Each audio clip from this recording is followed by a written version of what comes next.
Mommy? Mommy? Hindi ka pwedeng mamatay, Mommy! Please wake up! Mommy! Please don't leave me, Mom! Please! Isang tinig ng batang lalaki ang ume-echo sa harap ng isang intensive care unit sa isang pangmayamang ospital sa Maynila. He saw his mom being resuscitated and he saw her reacting to the electric shock. From that little window kung saan siya nakasilip, he saw the nurses rushing and the doctors coming to and from the ICU. He felt that something was not right. This little boy's heart broke so bad when he heard the terrifying steady sound of the life support. He knew his mom was dead. He rushed into the ICU door and knocked as hard as he could, begging the staff to let him in and check on his mom or somehow encourage her to keep fighting or bid her goodbye. Pero kahit anong pangangatok pa ang ginawa niya, ay hindi talaga siya pinayagang makapasok dahil wala ngang ibang pwedeng makapasok sa ICU, kundi ang mga staff lamang ng ospital na naka-assign doon.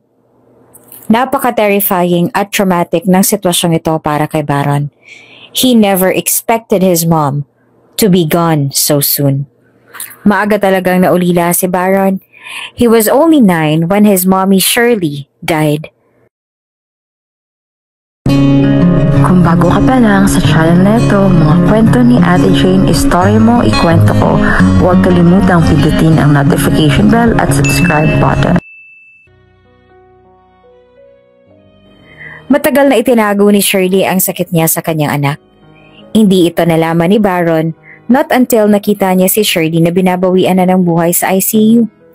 Pinili ni Shirley na hindi ipaalam sa kanyang anak ang kanyang kalagayan nang sa ganon ay hindi na ito mag-alala pa sa kanyang sitwasyon. Masyadong close si Baron sa kanyang mommy Shirley dahil siya ang palaging kasama nito na naiiwan sa kanilang mga hotel rooms at condo units sa tuwing sila ay out with their daddy Mike. Isang negosyante ang daddy ni Baron. They were always on the road together, mapaloob man ng Pilipinas or sa labas ng bansa. Lagi silang sinasama ni Mike. Baron was a little off sa mga tao. He's a deep-breed introvert. Over the years ay hindi ito maka-establish ng friendship dahil nga palipat-lipat sila ng bahay. A year before his mother died, they stayed in Los Angeles, California, and they lived in a house na ininvest ng kanyang mom and dad when they were still newlywed. Wala pa si Baron noon because they were planning moving in and outside the country. Madalas na lang nagiging topic ni Baron ang paglilipat-lipat nila ng tirahan. Mom, bakit wala tayong bahay? Anak, we have a house. This is our house now. We have a house here in the US. And also, we also have a lot of houses in the Philippines. Why madami, Mom? Well, kasi your dad is an entrepreneur. He goes to so many places because he doesn't want us to be away from him. Kaya almost kahit saang lugar na pumunta siya, and when he knows he'll come back to that place because may iniligay siyang negosyo doon, ay nako, talagang bibili siya ng either condo unit or a house and lot. Are we that rich, Mom? Well, not really, anak. But Daddy's such a wise entrepreneur. He's a hardworking businessman kaya nakakapunta tayo sa mga lugar na hindi pa napupuntahan ng iba at nagkakaroon tayo ng mga properties. But we are not rich. Not really. Aliw na aliw si Mike nang maabutan ng kanyang mag-iina na nagkukwentuhan. He would sometimes join them at makikipagkulitan at harutan sa kanilang dalawa.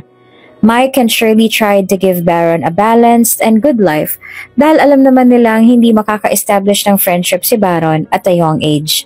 Dahil nga rin sa nature ng kanilang pamumuhay. And one of the reasons kung bakit kinakailangan na rin ni Mike na talagang sobrang magbanat ng buto ay dahil na rin sa katayuan ng kanyang asawang si Shirley. Shirley's disease requires them to spend about hundreds of thousands per week. Napakalaking pera ang nakapatong sa balikat ni Mike. He has no choice but to grow whatever he has in his hands to save his loving wife. Shirley, mahal, kailan mo ba sasabihin kay Baron na may sakit ka? Tanong ni Mike sa kanyang asawang si Shirley. Look how happy Baron is. He loves to be with us. He loves it every day when I'm around. Shirley, this is not just your own battle. This is our family's battle. Baron should know about it. E paano na lang kung mamatay ako? Surely naman eh. Lahat naman tayo darating sa ganyan. Why are you so afraid, mahal? I'm ready for this. Madamdaming sagot naman ni Shirley kay Mike. Well, I am not. And we will keep fighting for this, mahal. Yung family natin will fight for your healing. Sagot naman ni Mike. Mahal, things like this, hindi natin to control. It's all in the hands of God, mahal. No matter what we do, when it's the end of the line, it is really going to end without me knowing it. Mahal, alam ko naman yun eh. Pero since meron pa namang pag-asa to heal, why not fight for it, di ba mahal? For me and our son, why not? Mahal, I am fighting a good fight. But I also wanted to tell you that I am ready, okay? And you too should always be. Oh, kaya nga eh. How can your son be ready? Patuloy mo pa rin tinatago sa kanya. Rinig naman ni Baron ang pinag-uusapan ng kanyang mga magulang and he clearly heard na may tinatago silang dalawa sa kanya. So, he bumped into them and eagerly asked them both. Ano pong tinatago niyo, Mom? Oh, my son, you're here. Wala naman kaming tinatago. Nagtinginan silang dalawa ni Mike. It's just that, we have this surprise for you kasi. We can't tell you yet kasi hindi na siya surprise when we tell you about it, diba? Well, opo. Pero Mom, matagal pa naman ang birthday ko ah. Why bother for a surprise po? Well, you don't need an occasion naman to give a surprise, right? Tumango na lamang si Baron at nag-agree on what his mom told him. He felt strange about it, but never insisted to ask them about the truth. Ilang beses nakita ni Baron na nag-pass out ang mommy niya. Pero every time that her mom does, ay hindi siya isinasama pa sa ospital ng kanilang mga katulong. He was left in their home and innocently waited for them to come back. Shirley had a coronary artery disease, or mostly known as CAD, or coronary heart disease. Her disease developed over time. Kaya pala kahit wala na itong masyadong activity, ay madali pa rin siyang mapagod. Napapansin na yon ng batang si Baron. But since he was so young to think things through, inakala lamang nito na sadyang madali lang talaga mapagod ang kanyang mommy Shirley. Little did he know that those were the signs that his mom was developing a really threatening disease. Baron has countless memories with his mom. He loves his mom's wisdom. Kahit bata pa siya, palagi siyang kinakausap ni Shirley about life and how to live at peace with it. Anak, Baron, when Mom is gone, I want you to be a good man, okay? I don't wish for anything great. I just want you to be caring sa lahat ng tao sa paligid mo. I want you to be a loving person, okay? Pero Mommy, hindi ka pa naman mawawala eh. You'll be about 120 years old pa. And I'm gonna take care of you when I'm old. Shirley held Baron's cheek and slowly squeezed it. Naku anak, I don't think mabubuhay pa ako ng ganyang katagal. That's way too long. You ought to enjoy your life. At hindi yun nakatali ka na lamang sa pag-aalaga sa amin ng dad mo. Well, That's what makes me enjoy life, Mom. Baron answered. Wow, ang sweet naman talaga ng baby Baron ko. It was always that way. Yan ang picture ni Baron of an enjoyable life. A life with the presence of his mom and dad. The very place where he feels so secured and cared for. Pero masyadong maagang kinumpronta ng buhay si Baron. He lost his mom, not knowing kung bakit. Wala siyang kaalam-alam na masyado pang maagang kukunin sa kanya ang taong inaasahan niyang mag-aaruga sa kanya hanggang sa kaya niya nang lumabang mag-isa sa buhay. Kung sana noong una pa lang ay sinabi na sa kanya ang possibility na maaaring mawala ang kanyang mommy ng mas maaga, edi sana ay nakapag-prepare siya kahit papaano. Edi sana he was able to do things sa pwede niyang gawin with his mom and enjoy every bit of his presence.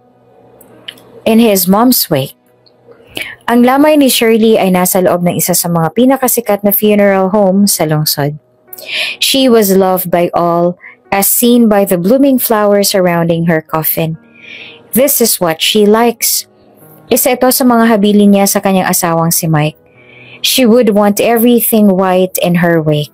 At sinunod naman iyon ni Mike. Baron stands quietly beside his father Mike, both dressed in solemn black suits, and their demeanor reflecting their deep sorrow. More than sorrow, overly filling Baron's heart is the creeping feeling of fear of women. Hindi naman maintindihan ni Baron why she fear women about her mom's age. Dahil hindi niya rin ma-explain kung saan ang gagaling ang fear, he opted to sit facing his mom's coffin nang sa ganon na hindi na siya makakita pa ng ibang babae. That was about his mom's age and also yung mga kawait din ng mom niya. Marahan namang nagmasid si Mike kay Baron. Kamusta ka na anak? Wala namang sagot si Baron, nanatili ito nakatulala. Mike sat beside Baron and continued to speak to him. Anak, hindi ko alam kung paano ka i-comfort. Life will be different now na wala na si mommy mo. Hindi ko kayang pantayan ang pag-aaruga at pagmamahal niyo sa pamilya natin. But I hope we both help each other in figuring this life without your mom. I thought I was ready for this, anak. Unti-unti na rin tumulo ang luha ni Baron while he was listening to his dad. Ready? Why that? Tanong ni Baron. What do you mean, anak? Matagal mo na palang alam na may sakit si mommy? Napayuko naman si Mike dahil matagal na nilang inilihim ni Shirley ang sakit nito sa kanilang anak na si Baron.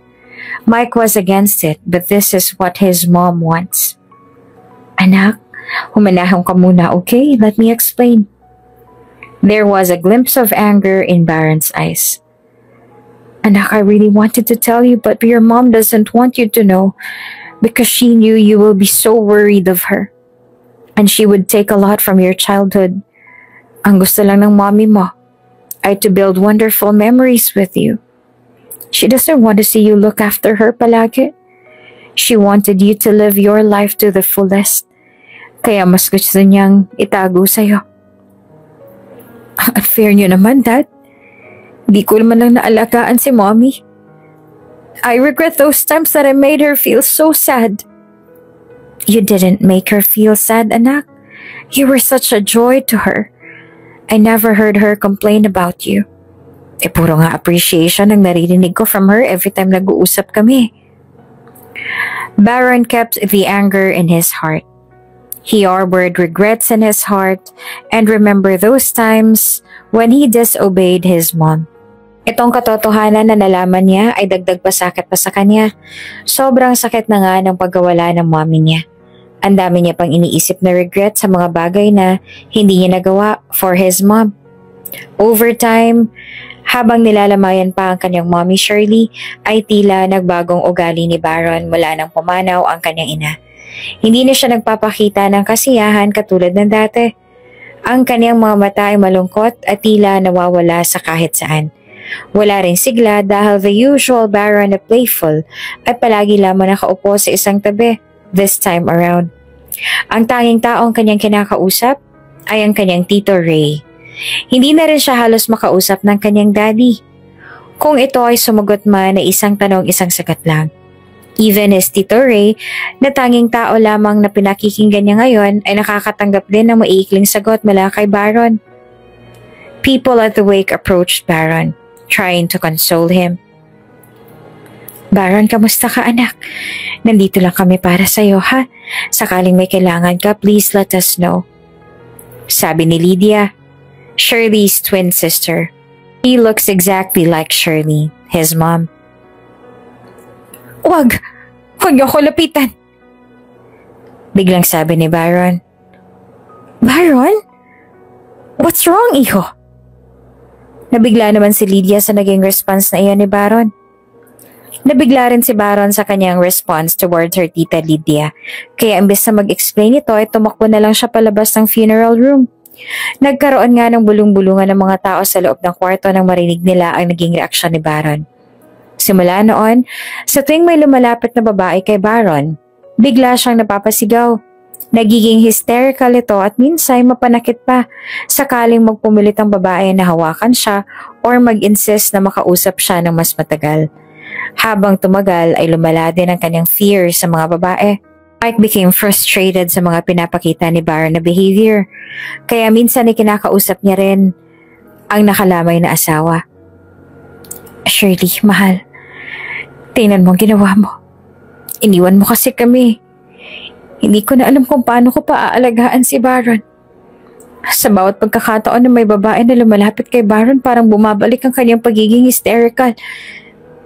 Ewan ko mahal, hindi ko talaga alam. Parang hindi ko to kakayanin. Pero alam kong gagabayan mo ako.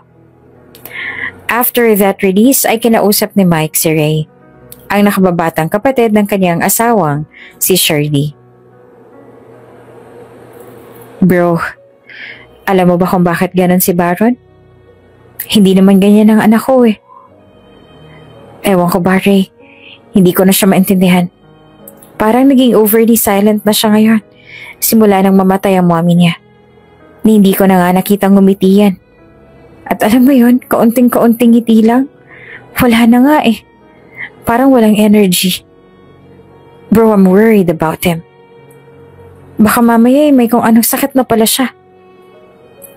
Alam mo Mike, baka kailangan natin siyang dalhin sa mga espesyalista. We probably would need to consult a psychiatrist to assess him. Baka may trauma siya na hindi natin alam. Honestly kasi hindi ko rin talaga alam kung paano ko siya kakausapin eh. That's a good idea, Ray.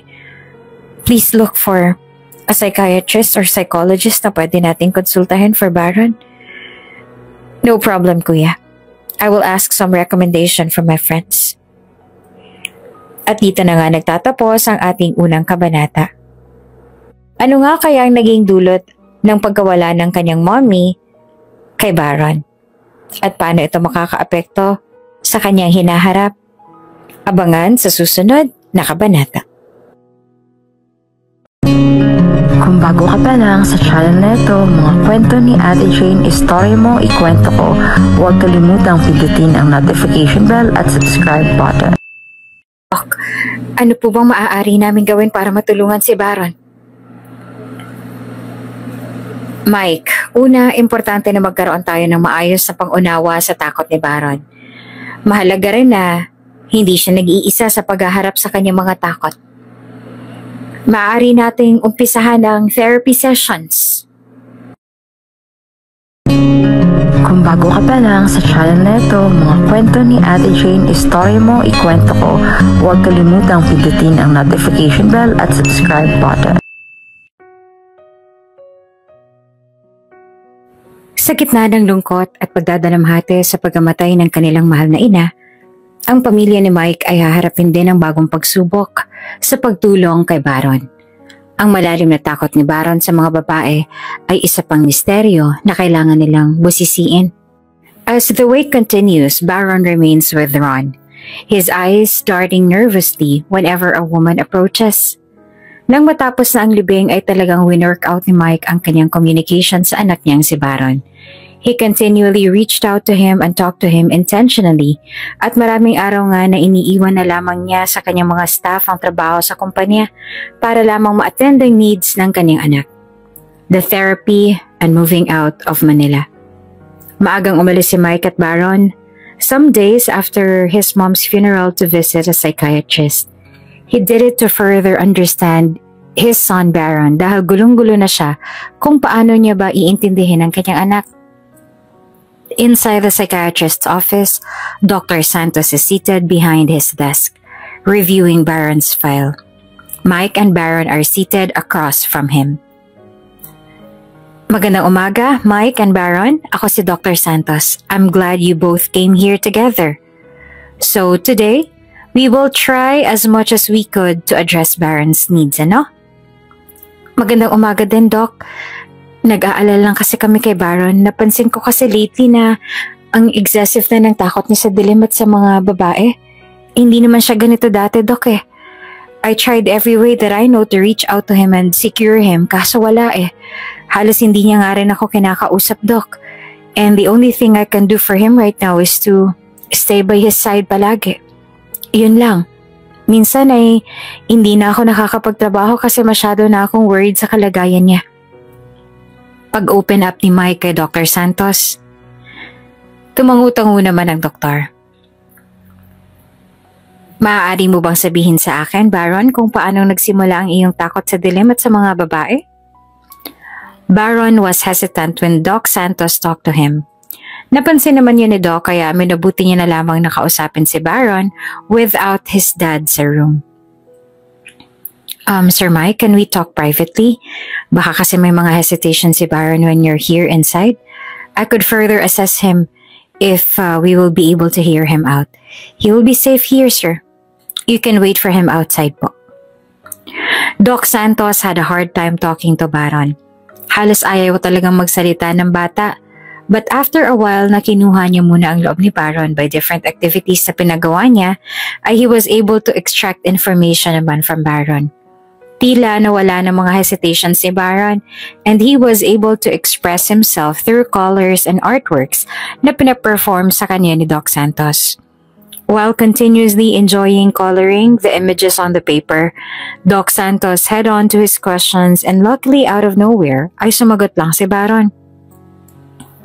Nagsimula po ito nung namatay si Mommy Shirley from heart attack. Nakita ko po kasi lahat. Nung nakita kong wala na si Mama, sa isip ko mawawala na rin pati si Daddy. Pati yung mga tao around me that are close to me. Whenever I'm around people, I feel lost and I get so uncomfortable with the crowd. I don't like the noise and their chattering mouths. And whenever it's dark, I feel like I can never get out from where I am. I think I'll die any minute. I just don't know why I get so afraid with girls about my mom's age and physique po. I try not to think about it but it kept coming back and I get so irritated when they annoy me and asks me to talk even if I don't want to. Sagot ni Baron. Naiintindihan ko, Baron. I get what you feel. In medicine, we call that the fear of darkness and small spaces or claustrophobia. And your fear of women is called gynophobia. And what you feel is valid. Walang mali sa mga nararamdaman mo kasi effect yun ng mga recent na nangyari sa buhay mo. But will you allow me to continually talk to you, Iho? Doc Santos continually talked to Baron. Tumagal ang kanilang usapan ng mahigit 1 oras and it was a little therapeutic for Baron. Although hindi naman agad na mawawala yung anxiety niya, but getting Baron to talk on the first session is already a good sign and a good starting point for Doc Santos to start the therapy. After his session with Baron, ay tinawag niya ang daddy ni Baron to give further instruction on how to deal with Baron, especially when triggers arise. Doc, ano po ba ang maaari namin gawin para matulungan si Baron? Una, importante na magkaroon tayo ng maayos sa pangunawa sa takot ni Baron. Mahalaga rin na siya ay hindi nag-iisa sa pagharap sa kanyang mga takot. Maaari nating umpisa ng therapy sessions para matulungan siyang maibsan ang kanyang takot sa dilim at sa mga babae. But you know, Mike, you can't just rely on the therapy. Malaki ang magiging role mo for him to cope. Lahat naman na pinagdadaanan ni Baron ay effect ng pagkawala ng kanyang mommy.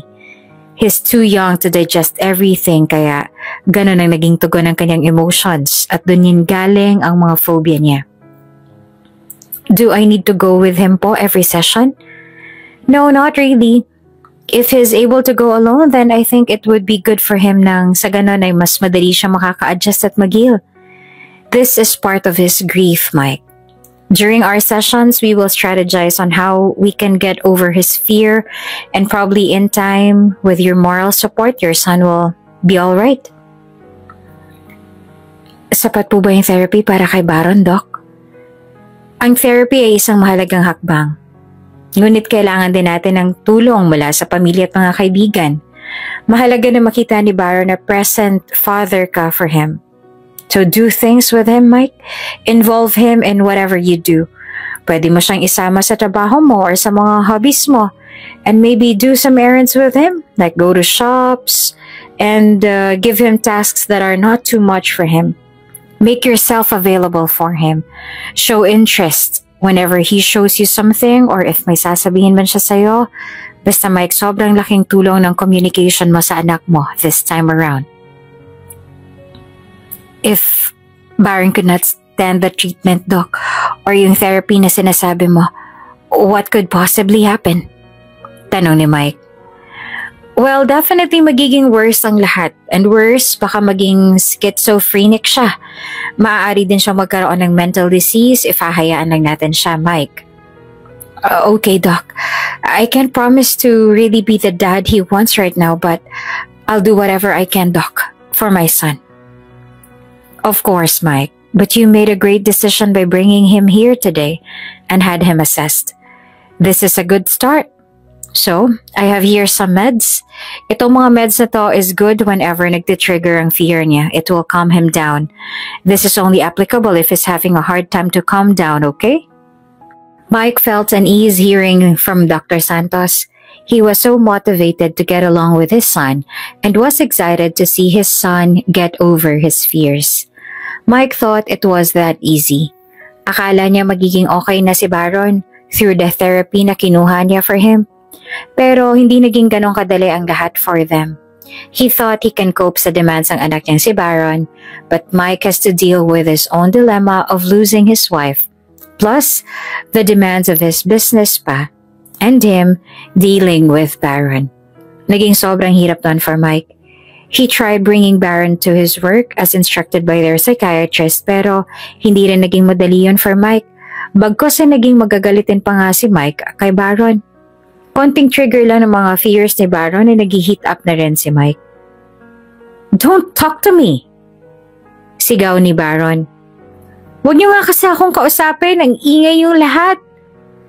Everyone in the meeting looked back where Baron was seated. His dad looked at him and really irritated. Buti na lamang at tapos na ang meeting nung time na yon. Baron was annoyed by Mike's staff. Okay naman kasi nung una. Baron talked to them lightly naman. But when the conversations got a little longer, Baron became irritated when his dad's staff forced him to answer back kaya na-trigger ang kanyang kondisyon. Mike walked towards Baron and confronted him. Baron? Ano ka ba? Hinawakan niyang braso ng bata. Ouch, Daddy! You're hurting me! Binitawan naman ni Mike ang pagkakahawak sa kanyang anak na si Baron and talked to him harshly. Ano ka ba naman, Baron? Hindi mo ba iniisip na I was talking with really important people? Alam mo ba mga investors natin yun? Baron then kept crying while looking onto his dad. Alam mo, Baron? Pagod na akong kakaintindi sa'yo. Pwede bang huwag kang lalamya-lamya? You will be dealing with these people. I am dealing with them today for your future. At hindi naman pwedeng ganyan-ganyan ka lang facing them. May ibang investors tayo na halangang kaluluwa. And what you're doing now will not do you any good. Kaya pwede ba? Stop the drama? Man up, Baron. Hindi pwedeng ikaw at ikaw na lang iintindihan ng lahat. The people around you have life to live also. So man up, Baron. Baron kept crying and the situation became a little worse for Baron. Nagumpisang mag-isolate si Baron. He stopped talking to his dad and he became a little furious every time. Mike too became so tired of him that Mike became pushy na kay Baron. He would force Baron to involve sa kanyang negosyo. Years gone and the therapy continued, but Mike can still see his son being overwhelmed by his fears. Naging dependent na nga si Baron sa kanyang mga medicines more than naturally coping through it naturally.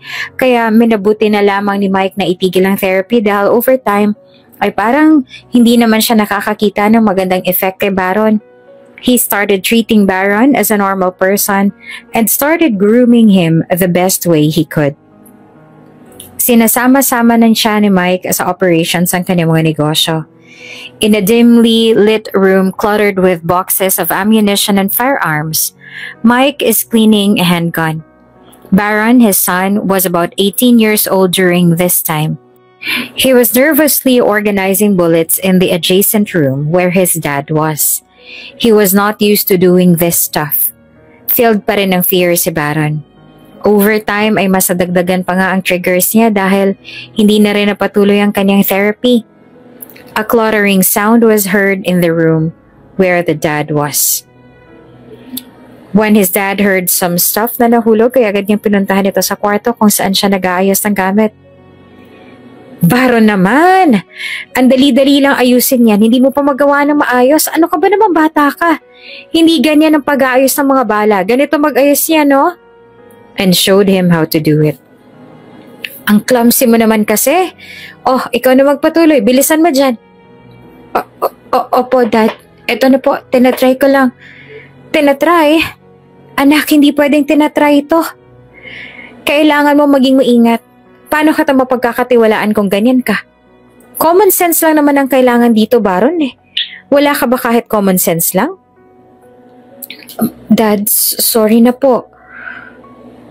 Sinasabi ko lang na hindi mo talaga hindi mo kaya? Anak, puro ka lang salita pero wala ka namang aksyon.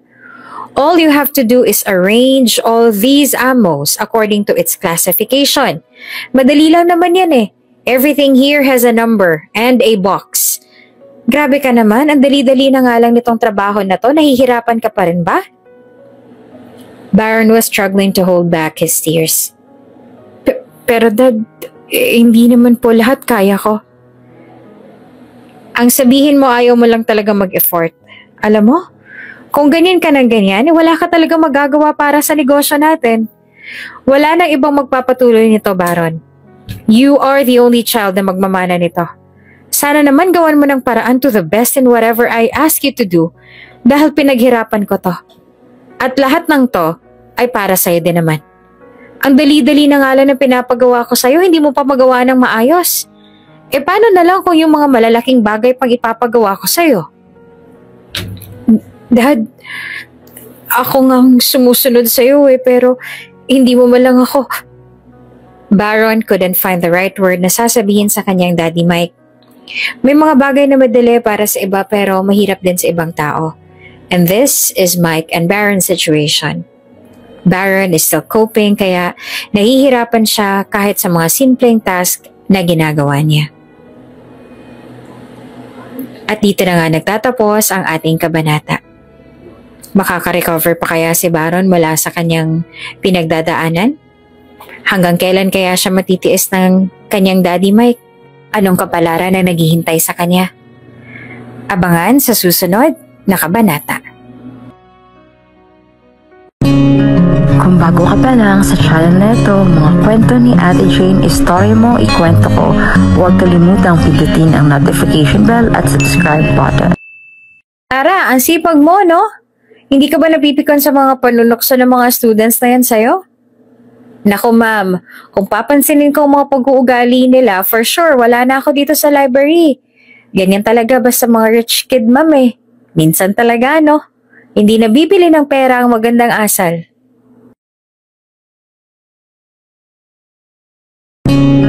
Kung bago ka pa lang sa channel na ito, mga kwento ni Ate Jane, Story Mo, Ikwento Ko, huwag kalimutang pindutin ang notification bell at subscribe button. Ano? Ano bang gusto mong palabasin? Nakawawa ka dahil sa mga kondisyon mo? Dad, hindi ko naman sinasadya yun. Oo, hindi sinasadya. Pero palaging hadlang. Paano mo ngayon mapapatunayan sa akin na karapat-dapat ka? Huwag kang papatalo sa kondisyon mo, Baron. Lahat ng tao may problemang hinaharap. Pero kung hahayaan mo yung kondisyon mo na humadlang sa'yo, talagang wala kang mararating sa buhay. Dad, anak mo pa rin ako. Huwag mo naman sana akong ikumpara. Marami pa sanang gustong sabihin si Baron but he opted to keep silent dahil hindi niya naman ma-express ng maayos ang point niya. Ang ending ay mas lalo lamang nagagalit ang kanyang daddy sa kanya. Anak ko nga, pero hindi mo ba naiintindihan? Kailangan kong ipakita sa mga tao na matibay tayo, na kaya natin to. Pero paano kung hindi mo kaya? Dad, gusto ko lang makita mo na, anak, alam mo minsan, Mike has been totally frustrated. Hirap na siyang alagaan si Baron. He was so worried kung paano si Baron kapag siya naman ang nawala. His fears pushes him to so stiff kay Baron. Hindi naman siya nagbabalak ng masama para kay Baron but that he want Baron to thrive in his life. Ito na siguro yung point sa buhay ni Mike na tila naiisip niyang parang wala ng pag-asa ang kanyang anak. Dad, minsan lang. Gusto ko lang na makita sa'yo na hindi ka nagpapatalo sa kondisyon mo kasi hindi lang naman ikaw ang nahihirapan, Baron eh. Kahit din naman ako, nahihirapan ako. Ilang taon nang wala sa mami mo. Pero hanggang ngayon, hirap na hirap pa rin ako. Kasi iba pa rin ang buhay na may nag-aalaga sa atin. Iba pa rin na meron nag-look after sa'yo. Dad, Baron felt sorry for his dad. Nakita niya how his dad is having a hard time going through life. Right then and there, Baron realized na gusto niyang may gawin naman siya para sa dad niya. Napapaisip siya na masyado na ata siyang pabigat sa kanyang daddy Mike. Alam mo, Baron, hindi ko sinasadyang maging ganito. Pero kailangan nating pagtulungan to. Mahirap, oo. Pero di ba mas mahirap kung hiwalay tayo? I think we'll have to move out para mas makapag-isip at move on na tayo. Magka-college ka na rin. Kinakailangan mo na rin mag-aral sa regular school. Dad, he wanted to comfort his dad, but Mike wants to show his son na kahit ano pang problema sa buhay, ay kinakailangan pa rin nilang mag-rise above anything na binabato sa kanila ng buhay na ito. Tama na yung kakaiyak. Kailangan nating tapusin to, Baron. Tinuruan ni Mike si Baron how to organize the ammunition, a silent understanding passing between them. The room remains filled with tension, but a flicker of hope emerges amidst their strained relationship. Sige, Dad. They continue their work in silence, the weight of their words lingering in the air. Anak ko pa rin ba to si Baron? Wala na ibang tutulong sa kanya. Kundi ako lang. Ay, hindi ko na alam kung paano ko ipupush ang batang to. Mahal, Shirley, do you still see us from up there? Ang hirap nang wala ka.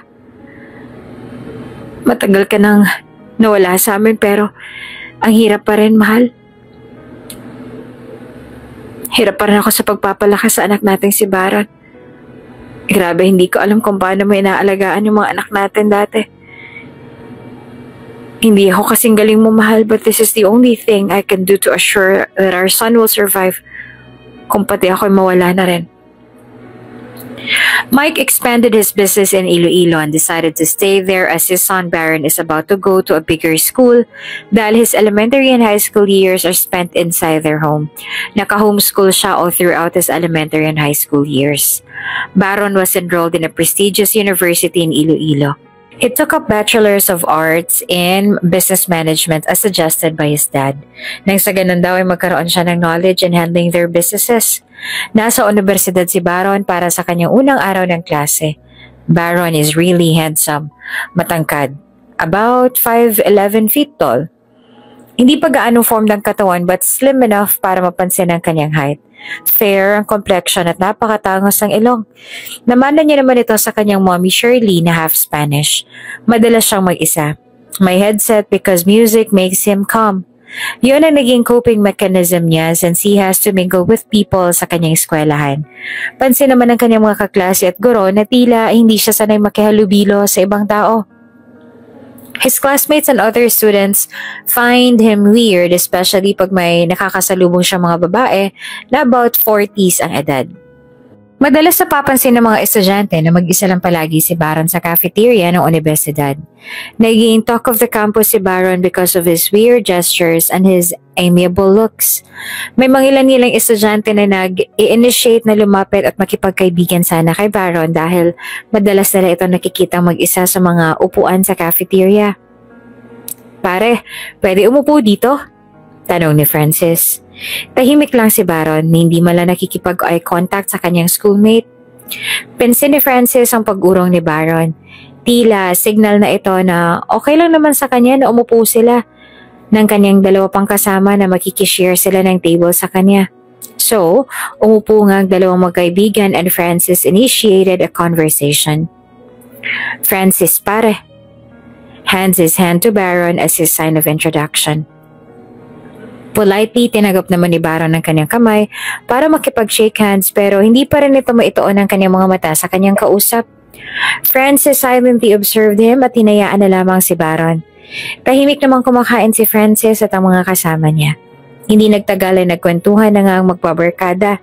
Naging irritable pa si Baron and opted to stand and leave the table without even telling Francis of his name at hindi rin ito nagpaalam. "Uy, ba't biglang umalis?"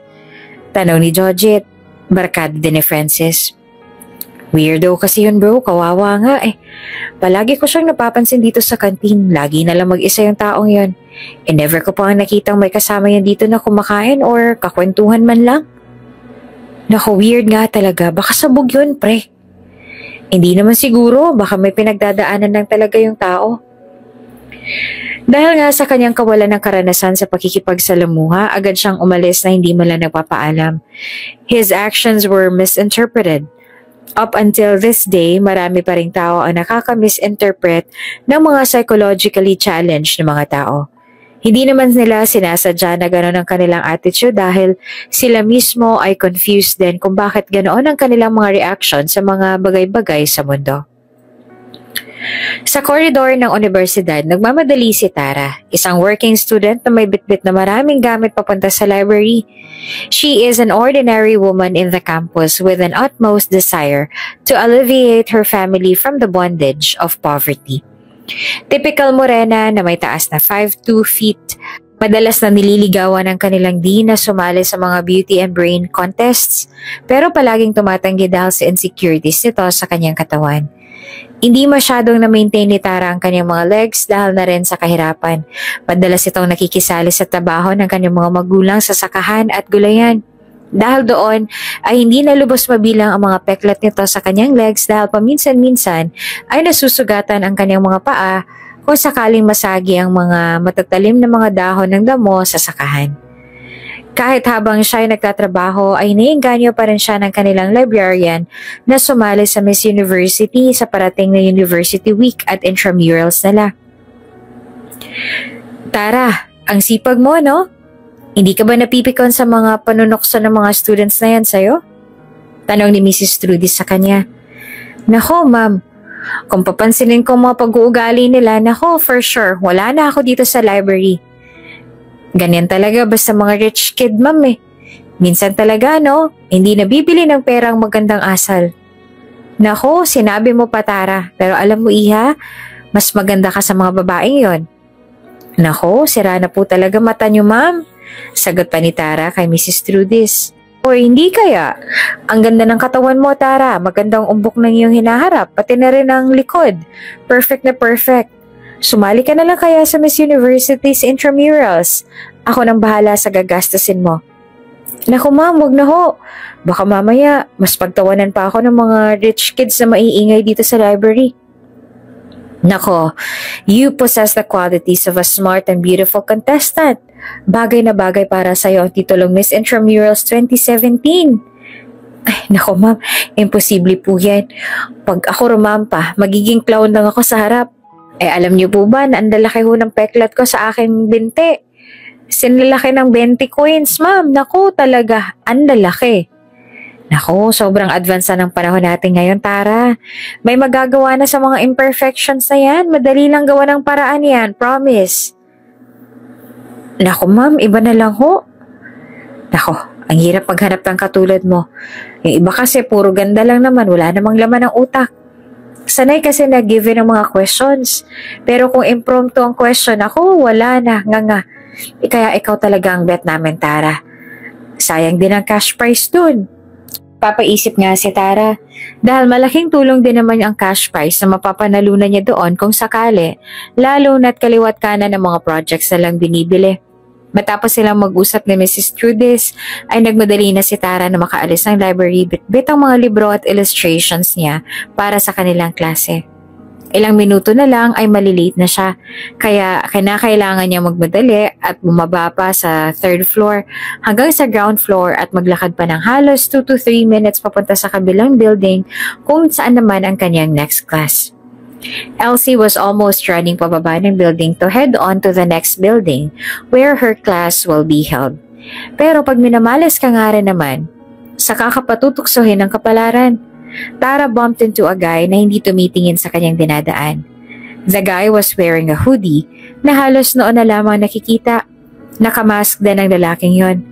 Lahat ng dala ni Tara was on the floor and the worst, kanyang illustration na iprepresent sa klase ay nasira dahil sa impact ng pagkakahulog nito. Shucks! Ay naku, ano ba naman yan? Sabi ni Tara. Natulala ang lalaki na nanginginig looking onto Tara. Ano ba naman kasi? Hindi mo ba tinitignan ang dinadaanan mo? Tapos hindi mo pa ako tinutulungan. Naman, ibang klaseng lalaki ka naman talaga, no? Ni sorry, wala. Ay, nako, mayaman ka. Kaya akala mo, ipagmamayari mo tong buong campus. Babanggain mo lang kung sino-sino mong gustong banggain tapos parang wala lang nangyari? Ganon, ha? Tara kept on ranting habang isa-isang pinupulot ang kanyang mga gamit sa floor. She was so furious and agitated dahil kahit magmagandang loob man lang napulutin lahat ng gamit niya o di kaya mag-sorry man lang, wala talaga.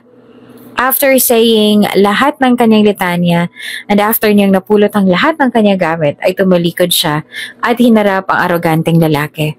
But to her surprise ay wala na ang lalaki na nakabangga niya. Nagsasalita na lang pala siya na parang tanga. Napasigaw na lamang si Tara sa inis. Naku, napakawalang kwentang lalaki talaga. While heading on to her next class, hindi pa rin ito nakaget over sa sitwasyon at patuloy pa rin ito nag-rant habang naglalakad. Nako, pag nakita ka at ang muling lalaki ka, may pahudi-hudi ka pa at pamask-mas para hindi kita makalala. Nako, tandang-tanda ko yung napakalapad ng forehead mo at mga mata mong papangit.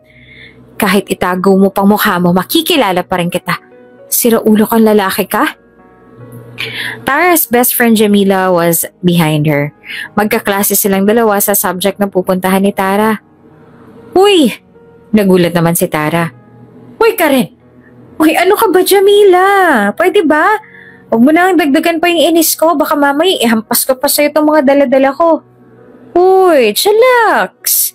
Ano ka ba naman? Kanina ka pa nagsasalita Nakasunod na kaya ako sa'yo kanina pa. Sino ba kasing kaaway mo? Paano? Kanina kasi may nakabangga ako. Alam mo yun, nakakagigil friend. Alam mo ba, napakawalang hiyang lalaki. Gigil na gigil habang nagkukwento. Hindi man lang ako tinulungan sa mga gamit ko na nahulog. Hindi man lang nag-sorry. Hindi ata tinuruan ng manners yun, friend. Alam mo, tumigil ka na. Pumasok na tayo. Dagdag pa sa inis ni Tara dahil napagalitan pa nga sila ng prof niya dahil late sila ng ilang minuto sa kanilang klase. Pagkalabas sa klase, may pinuntahan muna si Tara. Pumunta siya sa canteen to get her income galing sa ice candy na binibentahan niya doon. Nag-iwan kasi siya ng ice box doon every day na may lamang ice candy, and every afternoon before she goes home ay kinukuha niya muna ang kita niya. That is her way of meeting her allowance for the day. Pagkakuha niya ng kanyang box para muling malagyan ito ng ice candy for the next day, ay nadadaan siya sa isang music room. Bukas ang pintuan ng room and she saw someone in the piano. The guy looks familiar. Naka-hoodie, naka-mask, at hindi masyadong maaninag ang muka. The jacket looks exactly the same guy na nakabangga niya earlier. At dito na nga nagtatapos ang ating kabanata. Sino kaya ang nakabanggang lalaki ni Tara? At tama kaya si Tara sa hinala niya? Na ang lalaking nasa piano ngayon at ang nakabangga niya ay iisa? Abangan sa susunod na kabanata. Kung bago ka pa lang sa channel na ito, mga kwento ni Ate Jane, Story Mo, Ikwento Ko, huwag kalimutang pindutin ang notification bell at subscribe button. Alam mo, pag ikaw nahulog ka sa lalaking yan, akong unang mangangansyaw sa'yo. Promise. Wait, ako? Mahuhulog sa lalaking yon? Aba, no way!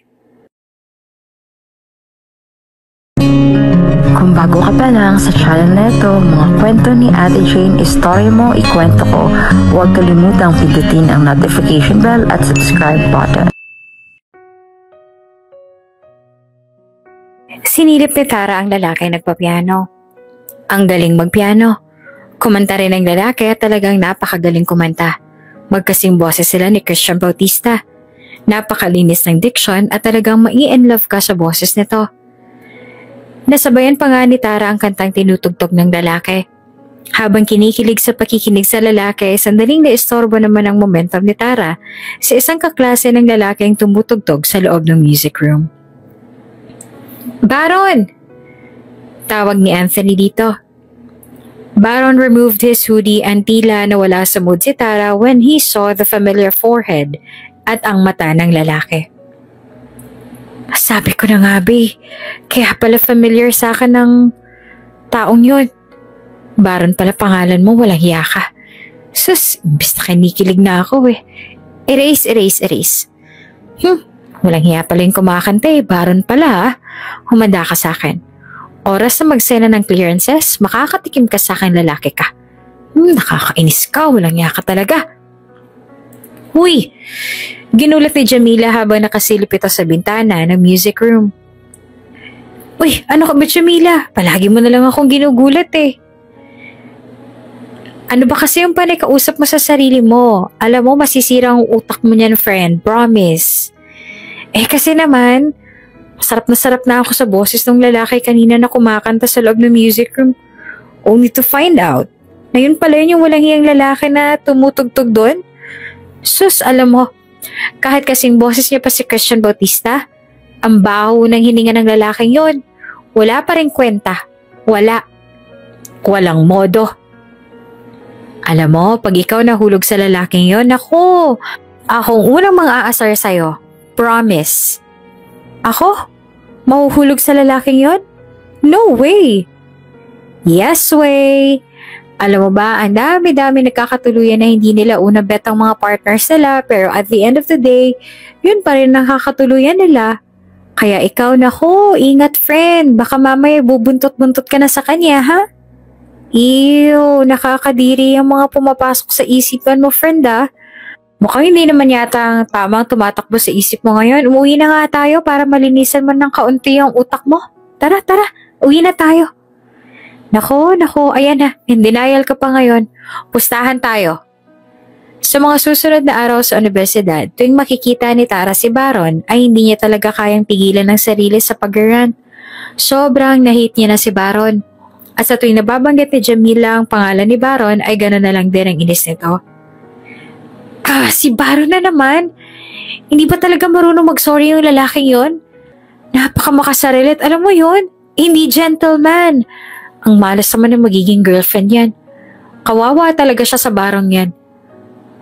Halos masira ang bawat araw ni Tara sa tuwing makikita niya si Baron, hindi naman kaya ay kahit marinig niya lang ang pangalan nito. Baron, on the other hand, was struggling sa first week ng kanyang pag-aaral sa university. He struggled relating to his classmates and schoolmates. Kahit pa nga professors niya ay nahihirapan pa rin siya makipaghalubilo sa kanila. It was a serious struggle. Sa kanyang kwarto, mag-isa lang si Baron. Nagmumuni-muni sa mga nangyari. Hindi niya inaasahan na magiging ganito kahirap ang unang linggo niya sa universidad. Hindi niya maintindihan kung bakit natatakot siya sa mga babae at kung paano niya mababago ang ganitong ugali. His room is his comfort zone. Ang dami niyang pinagdaanan. His adjustment to people, the language of the place he was into, the culture of the people. Remembering his mom and struggling to please his dad. Madami. And his room and piano keeps him sane. While playing his piano, he challenged himself to be better the next day. He planned to make friends with some of his classmates and see for himself if he really could get along with his weaknesses. Nakatitig si Baron sa lalaking kumakain mag-isa sa kabilang mesa. He was Francis, isang mabait at maunawain na tao na ilang beses nang nagtatangka makipagkaibigan kay Baron, but Baron was way too shy noon. Hindi ito nag-respond at iniwan pa nga si Francis na walang paalam. This time, Baron was so eager to make friends with Francis. Hindi naman ito normal kay Baron, but then he realized na kinakailangan niyang mag-rise above his challenges. Hindi naman kasi pwedeng forever na lang siyang walang imik at wala ni isang kaibigan. It was a bit long before Baron finally decided to level up his life. Madami siya naging considerations, especially with his phobias. Nilapitan ni Baron si Francis. Ang kanyang puso ay mabilis na kumakabog. This was not typical for him, kaya tila ba kumakabog ang kanyang puso while he was near Francis. Baron was determined at pinigilan niya ang kanyang mga takot at humarap ng diretso kay Francis. Hi. Nag-aalang ang bati ni Baron. Nakangiti namang sumagot si Francis. Hey, Baron! Kamusta? You know me? Wait, how did you know who I am? Ano ka ba? Kilala ka na dito. Huwag mo nang alamin. Di ka na dito. Upo ka. Buti na lang at naalala mo pa ako, no? Naaalala ko kasi last time, bigla ka na lang umalis eh. Were you offended by me? Oh, no. Ganito lang kasi talaga ako eh. I'm kind of adjusting. I've been homeschooled since elementary kaya talagang nahihirapan akong makipaghalubilo sa inyo. Iniisip ko lang kasi parang baka kailangan ko na rin ng kaibigan. Of course, bro. Sagot pa ni Francis sa kanya. Lahat naman siguro mayroong kaibigan, no? Bakit ikaw ba? Ni isa ba wala ka talagang kaibigan? Wala eh. The only friend I have died nung medyo bata pa ako. Oh, I'm sorry, bro. Okay lang. Kaya nga siguro ako ganito eh because of her. Nako, mukhang maaga ka pang na-in love, bro ah. No, I haven't tried to fall in love pa. I think that's kind of impossible pa, but she was my mom. Mukhang nagkamali pa yata nag-joke si Francis. Oh, I'm sorry, bro. It's okay. So, ganun lang ba yun? Kaibigan na agad tayo? Oo naman, tropa na tayo kaagad, bro. Tropa? Okay, tropa. Francis continues to initiate and tries to bring out more questions for Baron to somehow open up and tell Francis about his life. Francis, in this kind of friend na talagang gusto niyang maintindihan ang isang taong more than judging them. Bigla naman natahimik si Baron while Francis kept talking. Hindi alam kung paano magpapatuloy. Si Francis naman marunong maghintay at magbigay ng space kay Baron para maging komportable ito sa pakikipag-usap sa kanya. Bro, okay lang ba sa'yo ang mga long talks like this? Ako kasi gusto ko nakikipag-usap. But this is a little overwhelming for you. Then don't pressure yourself. Naiintindihan naman kita. But if you still want to talk, feel free na makipag-usap kung anong mga gusto mong pag-usapan. Okay? Sabi ni Francis kay Baron. Salamat, bro. Ewan ko ba kung ano pang magandang pag-usapan eh. Ano bang hilig mong gawin? Madami, pero gusto ko laruin ng chess. Ikaw ba? Chess? Okay din yun. Habang nag-uusap sila, unti-unti nang nawawala ang kaba ni Baron. Napagtanto niya na hindi lahat ng mga tao ay nakakatakot at si Francis ay isa sa mga taong maunawain at matyaga. Sa unang pagkakataon, naramdaman ni Baron ang kakaibang saya ng pakikipagkaibigan. Bagamat hindi pa ito ganap na komportable sa pakikipag-usap sa iba, natutunan niyang ang simula ng mga bagong kaibigan ay to be himself and to just go out of his shell. Okay lang naman palang matakot sa umpisa, but as he continues to do what he desires to do, kaya naman pala. Nang marinig na nilang dalawa ang school bell ay agad na rin nagpaalam si Francis dahil hindi naman sila pareho ng kurso. Baron was about to go ulit na hindi na magpaalam kay Francis. Bro, pag tropa pa, kailangan magpaalam pag aalis ha? Medyo off kasi pag bigla ka na lang nag-iwan eh. Francis comfortably corrected his newfound friend nang sa ganon ay masanay itong makibagay sa ibang tao. Sorry, ganun ba? Sige, salamat, Francis. Salamat may tropa na ako dito sa school. Sagot pa ni Baron. Walang anuman, Baron, nandito lang ako palagi. They exchanged numbers and Francis initiated to communicate with him once in a while. Sa loob man ng mga sumunod na araw, regular na nagkikita ang dalawa sa canteen every break time. At natuwa naman ang mga kabarkada ni Francis na naging kaibigan na nila ang talk of the campus na si Baron. Kahit na nawiwirdohan ng kanyang mga kabarkada kay Baron na hindi naman masyado pang inisip ni Francis yan dahil naiintindihan niya naman si Baron. Natutunan ni Baron na masanay sa mga pakikipag-usap at unti-unti niyang nalampasan ang kanyang mga takot. Sa tulong ni Francis, natuklasan niya ang buhay ay mas magaan kung may mga taong handang makinig at umintindi. His friendship with Francis had opened Baron to get out of his antisocial era. Unti-unting dumami ang mga naging kaibigan ni Baron. Although kapansin-pansin din naman sa kanya ang pag-iwas niya sa mga babae, he still gets the goosebumps whenever a girl tries to converse with him. Tara hates Baron so bad at parang tukso na rin ang panahon kay Tara na halos sa araw-araw ay nakakasalubong niya talaga si Baron. Minsan napapansin niya na rin si Baron na may circle of friends ng sinasamahan. Ganon pa rin. Sa tuwing nakikita niya ito ay parang kumukulo na kaagad ang kanyang dugo kahit paanino pa lamang ni Baron ang kanyang nakikita. Maaga naman nakarating sa kanilang bahay si Tara. Pagkarating ay diretso na agad ang dalaga sa kanyang mga gawain sa loob ng bahay. Nagluluto na siya ng maging hapunan nila. Tutupiin niya yung mga pinaglaban ng kanyang nanay at pagkarating ng kanyang mga magulang ay uupo na lamang sila at kakain. Tara usually does this bilang ganti sa lahat ng sakripisyo ng kanyang mga magulang para maabot niya ang kanyang mga pangarap. Masyado ring close ang pamilya ni Tara. Walang sikreto sa kanila. Kahit pa napakapayak ng buhay ay sobrang yaman nila sa pagmamahal ng bawat isa. Napaka-positive nga rin ang outlook ng kanilang pamilya. Kaya kahit hirap ay kinakaya lang. Malayo pa man ay tanaw na ni Tara ang kanyang nanay Elena. May dala-dala itong cellophane at napakalaki ng ngiti sa kanyang mga bibig. Aba, ang saya ng nanay ko ah. Mano po, Nay? Aba, syempre naman anak, kaawaan ka nawa anak.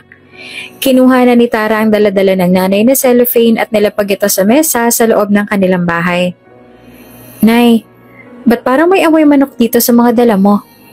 Ay naku anak, ngayong gabi magiging milyonaryo tayo dahil ang ulam natin ngayong gabi ay lechong manok. Wow naman Nay, ang sarap naman yan. Nako, mukhang matagal-tagal na rin ako hindi nakakatikim niya Nay ha. Nako, nakaka-excite. Kumuha na nga ng plato si Tara nang sa ganon ay makakain na sila ng kanyang ina. Kasama na rin ang kanyang tatay at lalaking kapatid. Tara na tay. Julius, may dala si nanay na lechong manok ko. Lina kayo, ubusin na namin to. Agad na tinungo ng kanyang tatay at kapatid ang kanilang hapag at sinimulan na nga nilang pagsaluhan ang dala ng kanyang nanay na pagkain. Anak, grabe, masayang-masaya ako. Nakuha ko na yung bagong trabaho ko sa pamilyang taga Maynila, nakakalipat lang dito sa Iloilo. Sobrang laki ng sweldo, anak. Makakatulong na ako ng malaki sa gastusin mo sa pag-aaral, anak. Pati na rin kay Julius. At syempre, matutulungan ko na rin ang tatay mo sa pagbabanat ng buto, di ba tay? Nako, hindi naman kita pinipilit na magtrabaho eh. Kaya ko pa naman kayong itawid sa araw-araw ah. Sagot naman ni Tatay Mando kay Elena. Nako, anak, tara na, umaandar na naman yung pagka-best actor ng tatay. Asus, ito talaga si tatay. Tay, pamilya tayo, no? Kaya dapat magtutulungan tayo, tsaka okay lang naman sa akin, tay. May mga negosyo na rin naman ako. Kukunti lang ang kita, pero sapat din naman ang pangangailangan ko sa eskwela. Si Julius, meron din naman kanya. Kaya hindi nyo na kami dapat pang problemahin ni nanay, di ba tay? Ang swerte ko talaga sa inyong mga anak. Pati kay tatay. Napakaswerte ko talaga. Sabi pa ni Elena. Pero nay, wow pa rin ah. Ang galing mo naman talaga. Nga pala, salamat sa mga ginagawa nyo para sa akin at kay Julius na ya. Pero alam mo nay, okay lang ako. Alam mo naman ang diskarte ko sa paghahanap ng extra income, diba? Hindi naman ako nawawala ng baon at natutugunan ko naman yung matrikula ko bilang working student. Napakamot naman sa ulo niya si Elena. Pero anak, mas masaya ako kung kahit papaano ay may maibigay naman ako sa inyo ni Julius. O di kaya makaambag na kahit nakaunti sa mga gastusin ng tatay niyo dito sa loob ng bahay. Hindi ka ba naiinip sa simpleng buhay natin dito? Hindi po, Nay. Nanay, masaya tayo dito. Masaya ang pamilya natin. Hindi naman importante sa akin yung mga material na bagay. At saka alam mo, Nay, ang dami kong kakilala na mayayaman, pero Nay, hindi masaya ang buhay nila. Minsan nga, Nay, mas may modo pa tayo kaysa sa kanila eh. Naku, group hug na nga lang tayo. Dali na, Tay. Julius, dali na kayo. Anak, wala ka bang pasok sa Sabado? Wala naman po, Nay. Bakit po ba? Kasi anak, masyado pang madumi ang mansyon eh. Kailangan ko kasi na makakatulong muna doon. Ipagpapaalam ko muna kay sir, pero kung sakaling papayag siya, maaari mo ba akong samahan doon para mas mapadali ang trabaho ko? Aba, syempre naman po, Nay. Walang problema po yan sa akin. At dito na nga nagtatapos ang ating kabanata. Ano kayang madidiscover ni Tara sa mansyon na iyon? Sino kaya ang kanyang makikita o makikilala? Abangan sa susunod na kabanata.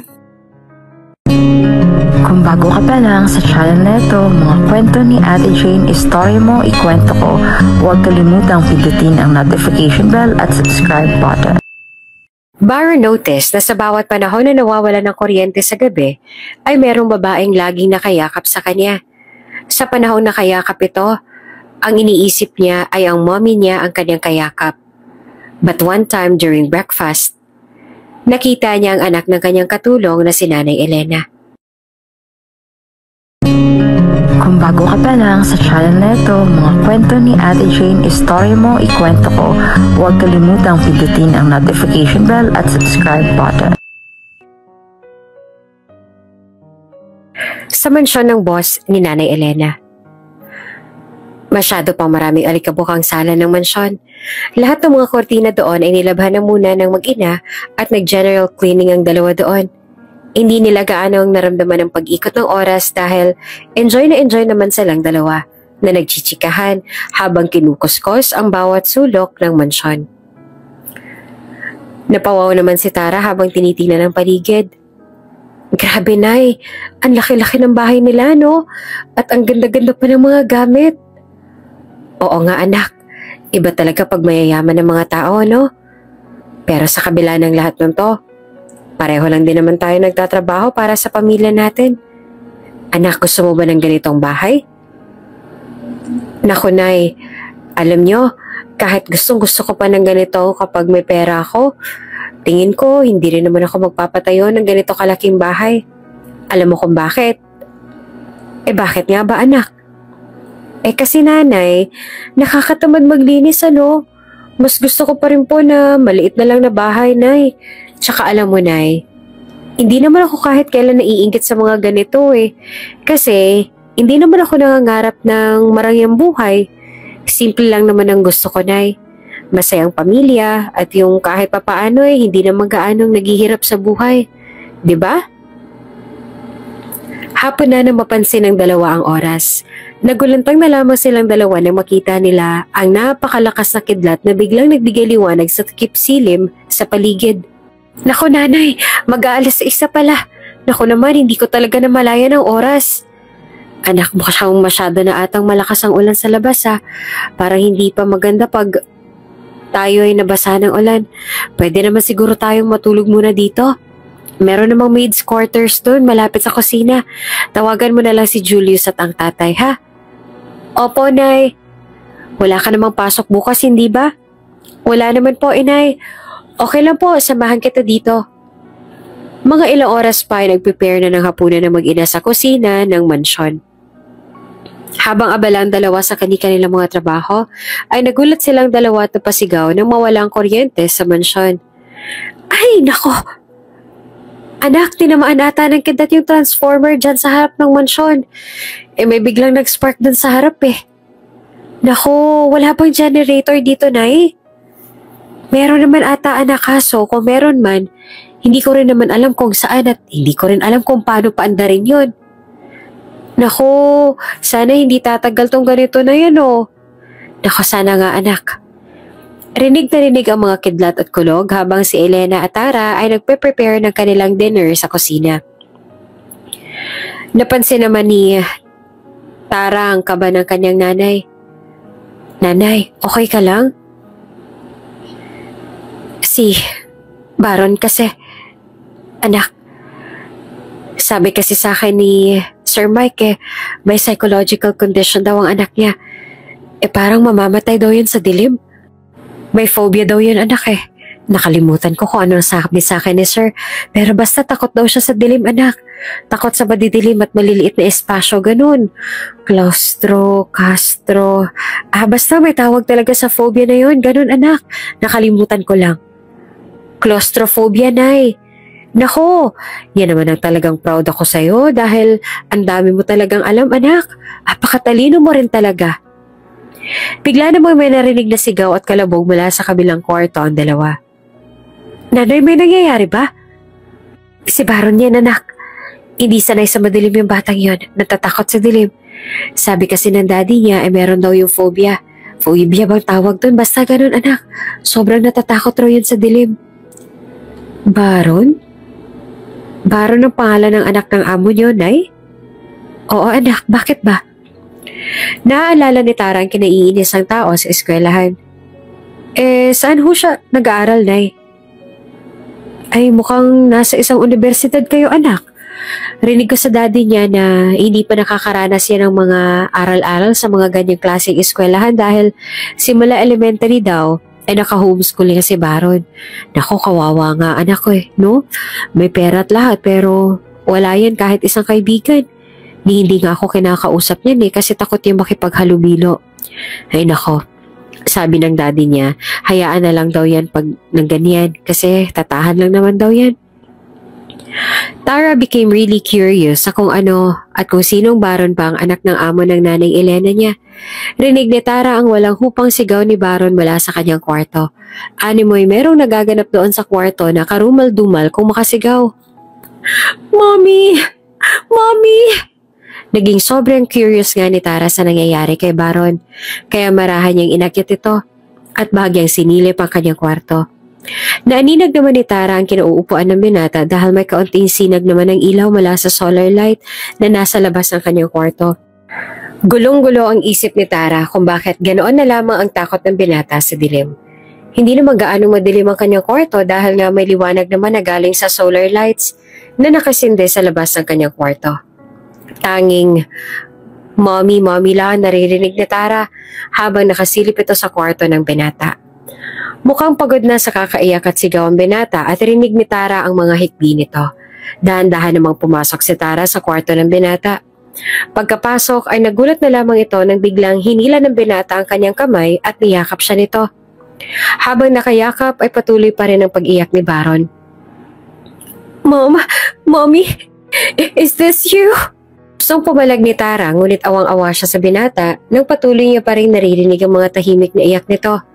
Pagod na rin siya sa kakaiyak kaya inagod na lamang ni Tara ang kanyang likod at hinayaan na lamang niya si Baron na yakapin siya.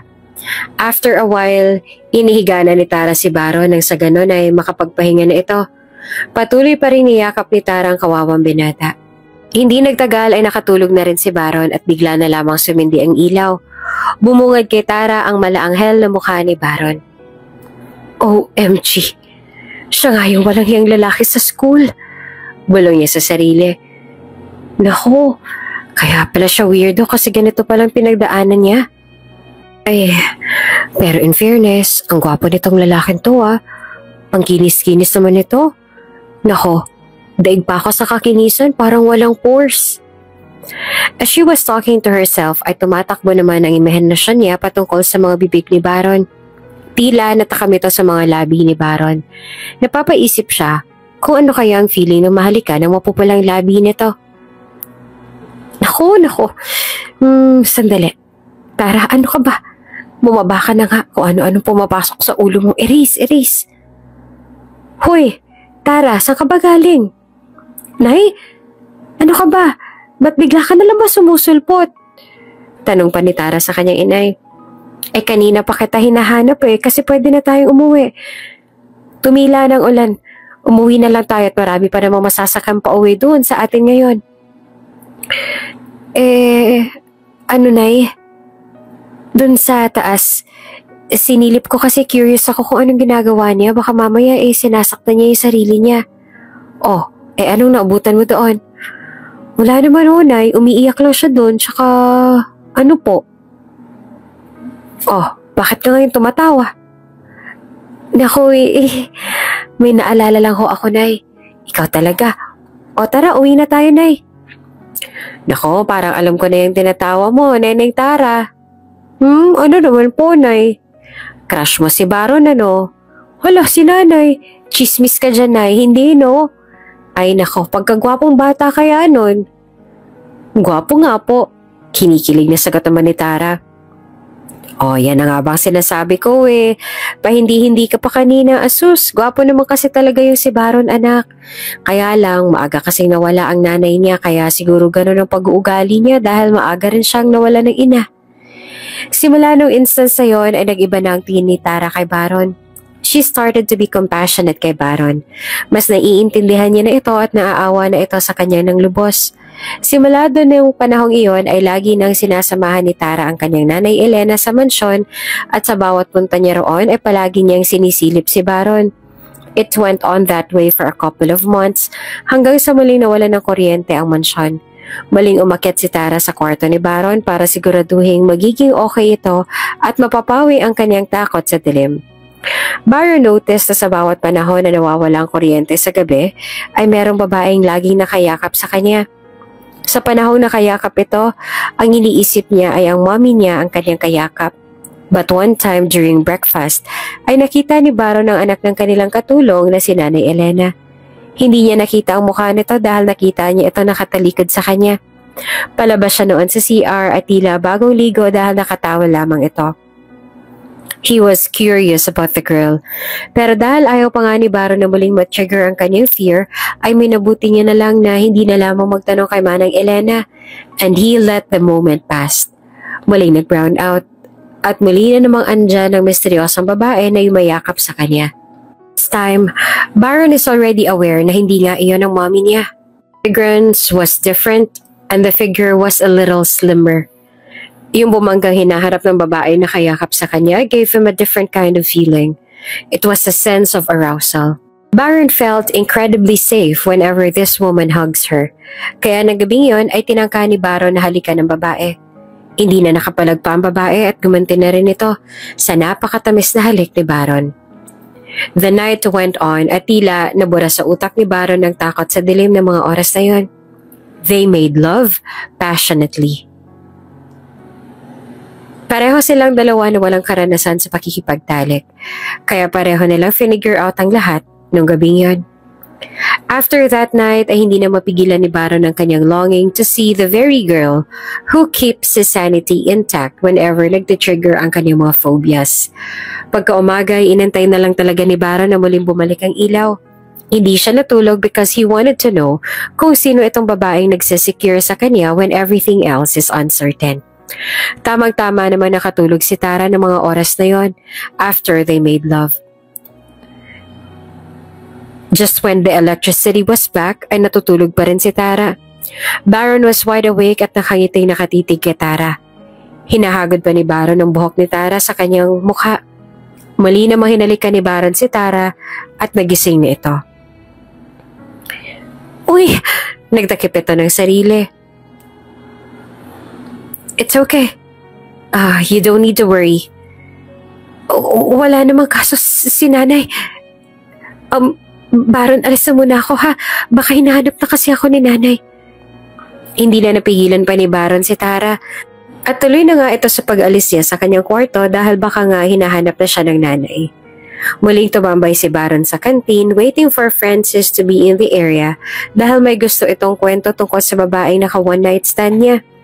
As he was waiting for Francis in one of the bench, naaninag niya si Tara sa entrance ng cafeteria. May dala-dala itong box. But when they had an eye contact ay kumaripa si Tara ng takbo papalayo sa cafeteria. Baron stood up hastily and ran after Tara. Ang alam ni Tara, hindi siya kilala ni Baron. So she just ran as fast as if wala nang bukas. Mabilis siyang nakalabas sa cafeteria. Halos magkabanggaan na rin sila ng matalik niyang kaibigan na si Jamila. Ano ka ba? Ba't ka ba nagmamadali, Tara? Kasi si Baron. Baron? Yung hambog na guy? Oo eh. Tara and Jamila were both walking away from the place kung saan malapit si Baron. Hinila na ni Tara si Jamila nang sa ganon na hindi na sila magpang-abot pa ni Baron. Pero na hindi pa sila makalayo, ay tinawag ni Baron ang pangalan ni Tara. Miss! Nagmadaling maglakad si Tara na para pang walang narinig. But Baron was insistent at tinawag niya si Tara sa kanyang first name. Tara! Napatigil ng paglalakad si Tara. And she really wondered kung paanong nalaman ni Baron ang kanyang pangalan. Before Baron went to school ay nakausap niya si Manang Elena. And it's a very rare opportunity na may kakausaping babae si Baron. Kaya talagang pinagtuunan ng pansin siya ni Aling Elena. And it was hell so new to Aling Elena. Mabilis na hinila ni Tara si Jamila para makalayo sila kay Baron. Hindi niya na pinansin pa si Baron dahil baka malaman pa ni Jamila ang ginawa nila ni Baron. Baron didn't know what to think, kaya napakamot na lamang ito ng kanyang ulo at bumalik na lamang sa cafeteria para antayin si Francis. At dito na nga nagtatapos ang ating kabanata. Hanggang kailan iiwasan niya Tara si Baron? At ano kayang magbabago pagkatapos ng may nangyari sa kanila? Tuluyan na kayang gumaling si Baron? Abangan sa susunod na kabanata. Kung bago ka pa lang sa channel na ito, mga kwento ni Ate Jane, Story Mo, Ikwento Ko, huwag kalimutang pindutin ang notification bell at subscribe button. Hindi kita gusto sa anak ko. Ito, 3 milyon. Sapat na yan para makapag-umpisa ka ng gusto mong negosyo. At sapat na rin yan para hindi na dumanak ang dugo sa pamilya mo. Hindi mo naman siguro gusto mawala ng tatay sa ganitong mga panahon, di ba? Kung bago ka pa lang sa channel na ito, mga kwento ni Ate Jane, Story Mo, Ikwento Ko, huwag kalimutang pindutin ang notification bell at subscribe button. Side story on how Baron got Tara's name. Elena was in the kitchen counter when Baron came to her, a little hesitant. Manang, saan na ho yung kasama niyo dito araw-araw? Oh, abay nagulat naman ako sa'yo, Baron. Si Tara bang tinutukoy mo, iho? Ay nako, maagang pumunta sa eskwela yon. Alam mo ba, iho, na pareho kayo na eskwelahan ng anak ko? Magdadala pa kasi yun ng mga paninda niya sa kantin kaya masyadong maaga pang umalis ang bahay. Elena kept talking while doing her chores. She prepared food for Baron. Tuwang-tuwa naman si Elena dahil for the first time ay pinansin na rin siya ni Baron. But as she went on, talking while washing some vegetables, ay agad nang umalis si Baron. To Elena's surprise, nang muli siyang humarap kay Baron, ay wala na ito sa counter. Aba, pili yung bata yun ah. Akala ko naman nandito pa. Wala na pala. Baron was only interested sa kanya kung anong pangalan ng babaeng nakakasama niya sa tuwing nawawalan ng kuryente sa kanilang bahay at kung saan niya ito makikita. So, when he got the information from Tara's mom, ay agad na siyang tumungo sa university. Baron opened up kay Francis. Dumating si Francis sa cafeteria, pero ilang minuto na lamang ay oras na para sa kanilang first subject ng araw na iyon. Ang aga mo yata. Bati ni Francis kay Baron. May kukwento sana ako sa iyo eh. May ano kasi? May babae ako naka one night stand. Bigla naman si Francis, how open si Baron sa kanyang mga sikreto. Hindi naman kasi usually kunikwento yung mga ganitong bagay. But Baron doesn't have any second thought regarding this activity na ginawa niya. So, kahit konti na lang ang oras, Francis lent an ear to Baron so Baron can be really comfortable na sa kanya. Sinabi ni Baron kay Francis ang mga nararamdaman niya from his sensation down to how it comforted him from his phobias. Natuwa naman si Francis sa binalita sa kanya ng kanyang bagong kaibigan, kaya in-encourage niya ito na ligawan na si Tara. Ligaw is something new to Baron. Hindi niya alam kung paano niyang gagawin yon. But Francis continued to give him advices on what to do para mapasagot si Tara. From there, hindi na nga tinigilan ni Baron si Tara. He kept pursuing Tara, from bringing merienda for her or bringing flowers para sa kanya sa kanilang bahay. He would even sometimes walk Tara home. Tara, on the other hand, felt a little insecure. Iniisip niya kasi na, naku, nililigawan lang ako nito dahil may nangyari sa amin. Hindi naman talaga ako nito gusto eh. Halos lahat ay kinikilig na nga sa ginagawa ni Baron para kay Tara. But because of Tara's insecurities ay masyado na rin pinapahirapan si Baron. Jamila confronted Tara. Hoy, ang ganda mo oh. Haba ng buhok mo, girl. Ano ka ba, Jamila? Bakit mo ba kasi pinag-iintay na matagal yung si Baron? Hindi mo ba siya gusto? Well ka pa dyan. Sagutin mo na ako na straightforward. Gusto mo ba or hindi? Gusto. Oh, yan naman pala eh. Ba't mo pinapahirapan pa yung tao? Choice niya naman yun eh. Naku, huwag kang magrason sa akin na ganyan. Pag yan tumigil, alam ko iiyak ka. Iiyak ka talaga. Tara thought of what Jamila said. Alam mo girl, hindi na biro ang mga ginagawa ng tao sa'yo. He deserves the truth, girl. Kung yes, then yes. Kung no, edi sabihin mo na, kesa naman pag-aantayin mo yan ng wala. Kasi natatakot ako eh. Baka kasi hindi naman totoo yung nararamdaman niya. Day, haler, mahigit 1 taon na yung buntot ng buntot sa'yo, magdududa ka pa rin ba sa sincerity niyan? Aba, ibang klase ka rin ano? Hindi naman masabi ni Tara kay Jamila ang totoong rason kung bakit hindi niya masabi sa kanyang matalik na kaibigan na bumigay siya kay Baron at may nangyari na rin sa kanilang dalawa. Gusto na rin ni Tara na maging boyfriend si Baron kaya nga ng isang beses na hinatid siya ni Baron papauwi ay dinaan na muna siya ni Baron sa park. Oh, ba't tayo dadaan dito? Baka magalit ang tatay mo, nagagabihin ka na. Tanong ni Baron.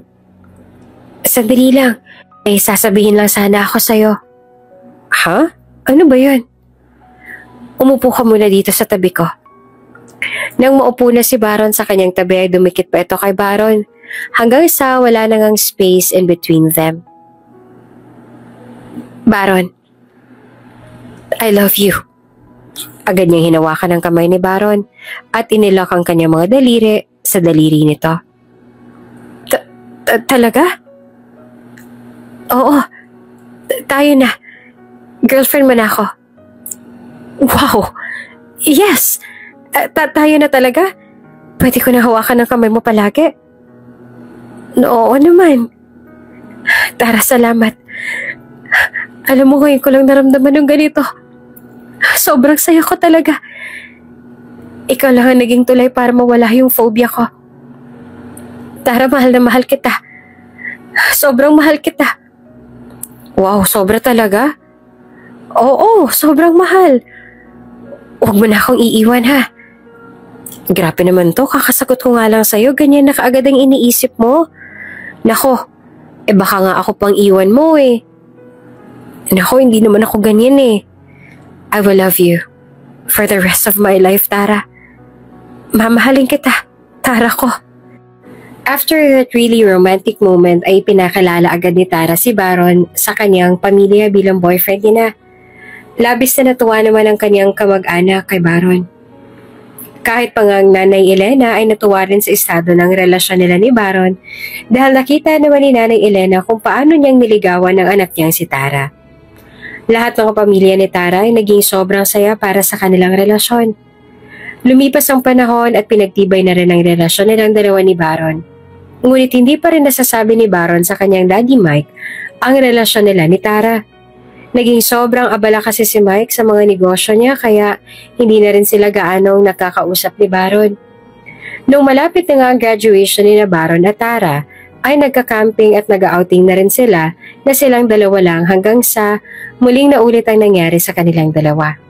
This time, wala nang agam-agam pa si Tara dahil napaka-secure naman ang kanyang nararamdaman towards Baron.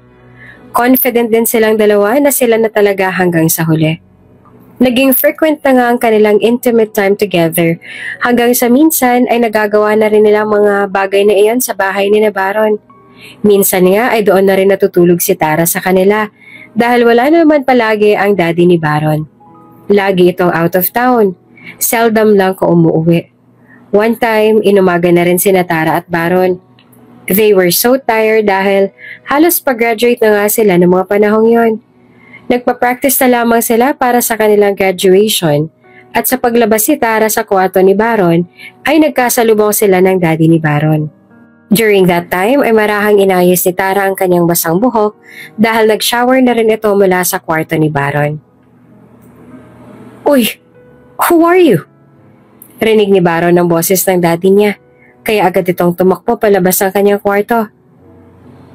Dad, napaaga ang uwi mo. This is Tara, Dad. My girlfriend. Oh? Hindi mo sinabi sa akin na may girlfriend ka na pala, ha? Well, good for you, anak. Good morning po, Mr. Lorente. Good morning din. Good choice, Baron, ha? Maganda ang girlfriend mo. Thanks, Dad. Actually, anak siya ni Manang Elena, Dad. Mike's demeanor suddenly changed. Parang hindi niya nagustuhan ang pinanggalingang pamilya ni Tara. Oh? Si Elena? Yung katulong natin?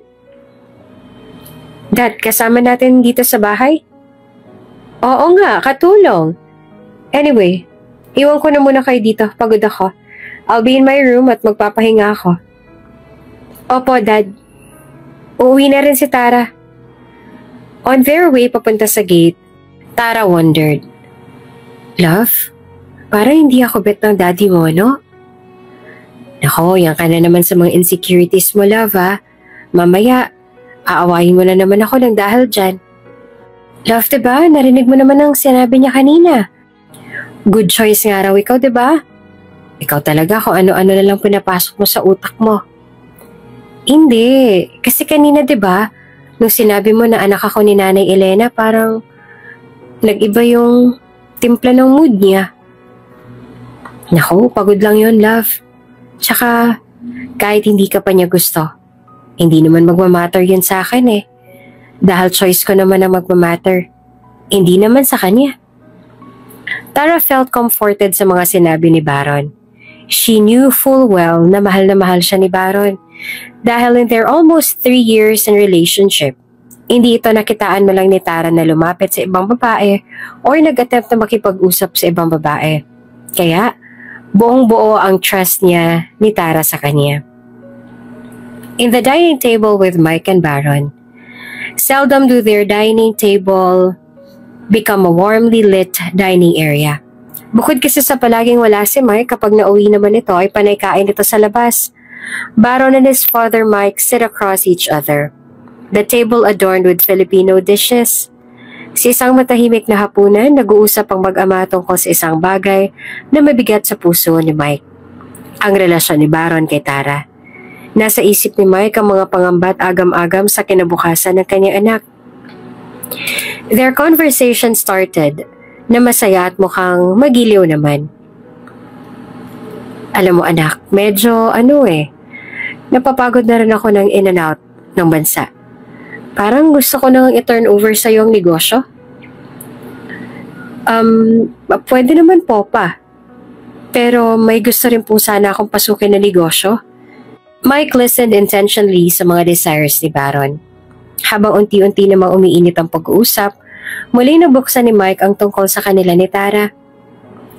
Anak, si Tara ba?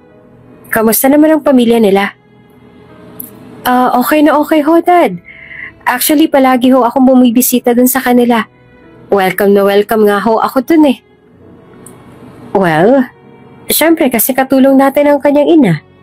Baka iniisip lang niya ang future niya. Baron made his dad feel na hindi naman ganong klase ang pamilya ni Tara. At lalong-lalo na si Tara. Sa kabila ng pag-aalinlangan ni Mike, nanatili namang matatag si Baron sa kanyang paniniwala kay Tara. Dad, kilala ko po si Tara. Seryoso siya sa akin. Hindi po siya katulad ng iniisip ninyo. Sa bawat salitang binitawan ni Baron, tila nagiging malinaw ang pagmamahalan ng dalawa. Ngunit ang mga agam-agam ni Mike ay hindi pa rin naglalaho. Baron's words seems to cause more unbelief kay Mike.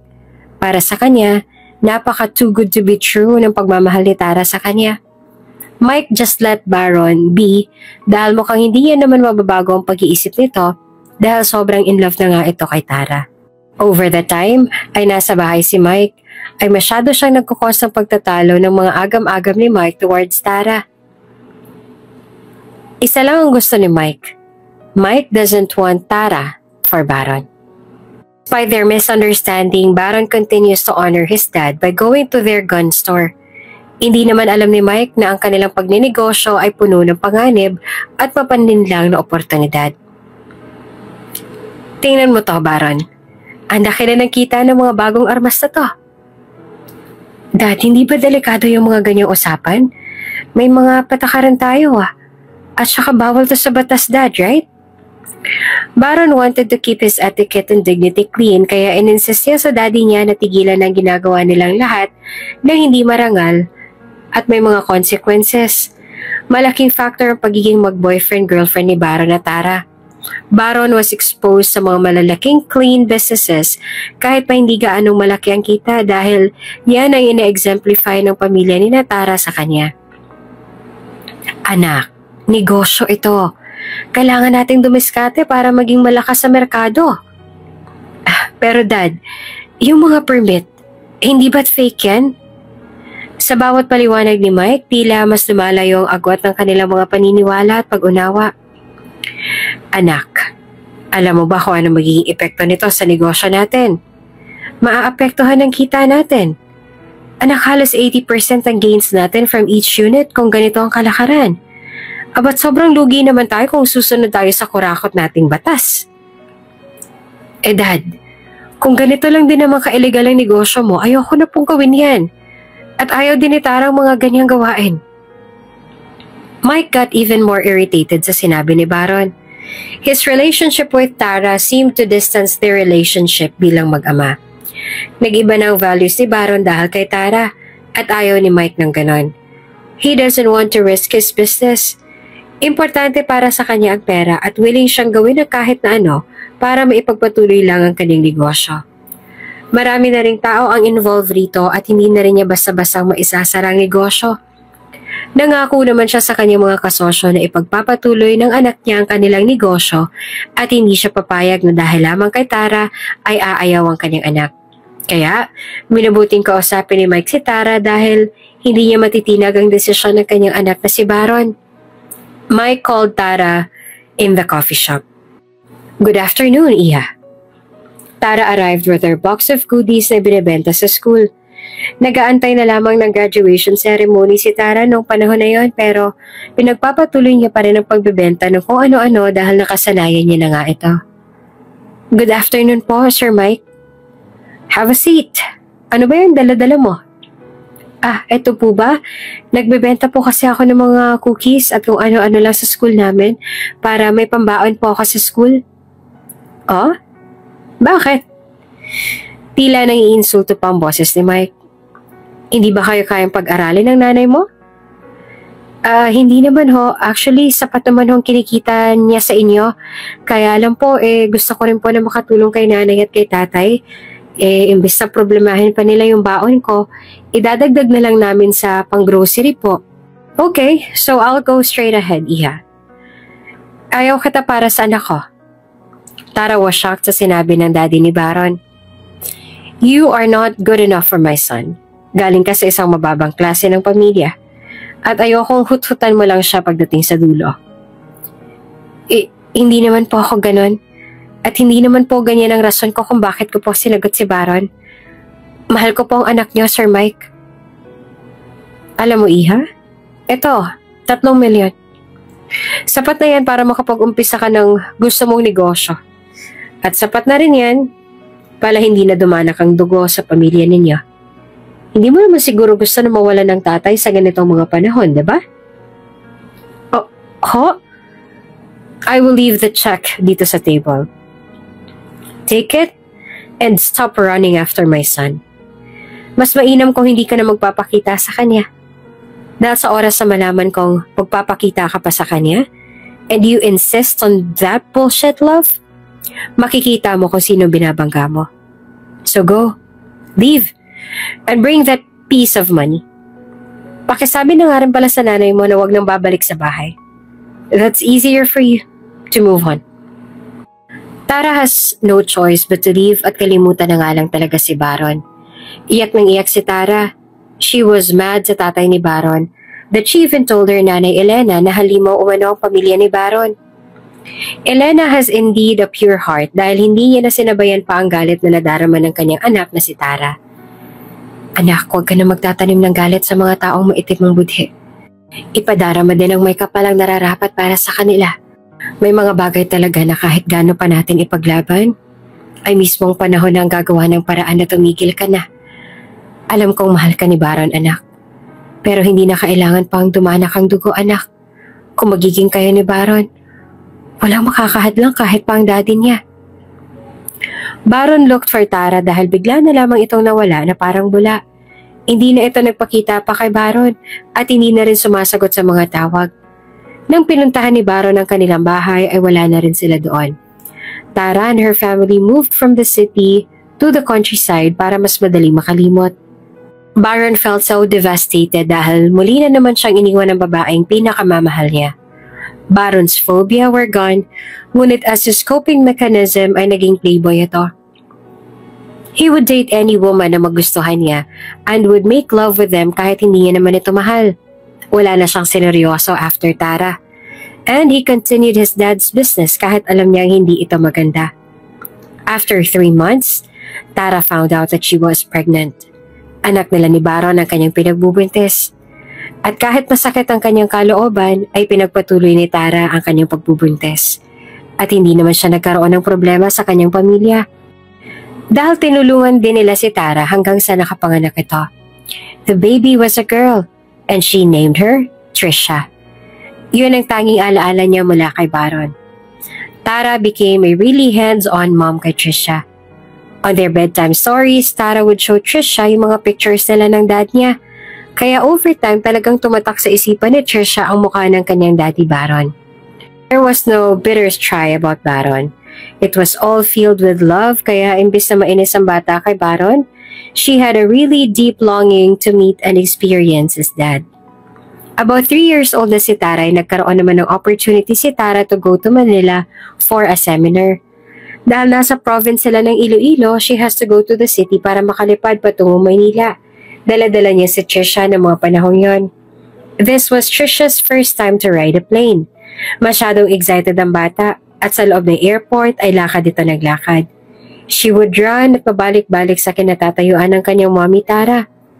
After ma-check-in ang kanilang luggages ay namasyal muna ang mag-ina sa vicinity ng airport. Napadaan silang dalawa sa isang sikat na coffee shop. And Tara lose sight of her daughter. Nako, saan kaya nagsusuot ang batang yon? Ang bilis naman. Nilibot ni Tara ang area kung saan niya huling nakasama si Trisha. Pero wala talaga. Hindi niya na nakita si Trisha.